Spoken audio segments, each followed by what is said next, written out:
যত দিন যাচ্ছে তত এগিয়ে আসছে টি-20 বিশ্বকাপের সময়।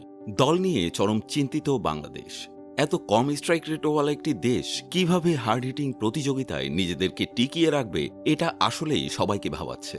যদিও বোলিং ডিপার্টমেন্টকে খুব ভালোভাবে সাজিয়েছে বাংলাদেশ দল, এদিকে আবার ওপেনার লিটন দাস রান পাচ্ছেন না। তার বিশ্বকাপ দলে থাকা নিয়েও উঠেছে প্রশ্ন। অধিনায়ক নাজমুল শান্ত রান না পাওয়ায় টিম ম্যানেজমেন্টের জন্য আরও দুশ্চিন্তার। ভক্তদের রোষানলে তিনি। ডানহাতি বাঁহাতি সমন্বয়ের কারণে তাহিদ হৃদয়ের ব্যাটিং অর্ডারেও পরিবর্তন দেখা গেছে।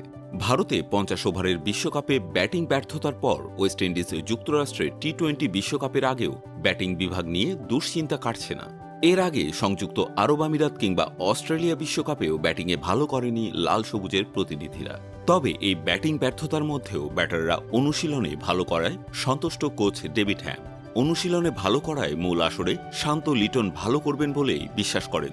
এক সাক্ষাৎকারে তিনি একথাই জানিয়েছেন।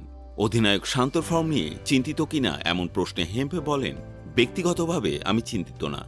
সে খুব ভালো অনুশীলন করছে, বলে ভালো হিট করছে। সে তার কাজ নিয়ে পরিষ্কার ধারণা রাখে, অনুশীলনে তা বাস্তবায়নের চেষ্টা করছে। টুর্নামেন্টের মধ্যে সে ঘুরে দাঁড়াবে। লিটন সেরা ছন্দ থেকে এক ভালো ইনিংস দূরত্বে বলেও মন্তব্য করেছেন তিনি। সেও ভালো অনুশীলন করছে, নিজের খেলা নিয়ে কাজ করছে। নেটে সে ভালো অনুশীলন করছে। আমি জানি নেটের অনুশীলন আর ক্রিজে দাঁড়িয়ে খেলা এক নয়। আমরা চাই আমাদের ব্যাটাররা টুর্নামেন্টের শুরু থেকে রান করুক, কিন্তু চাওয়ার মতো সবকিছু হয় না।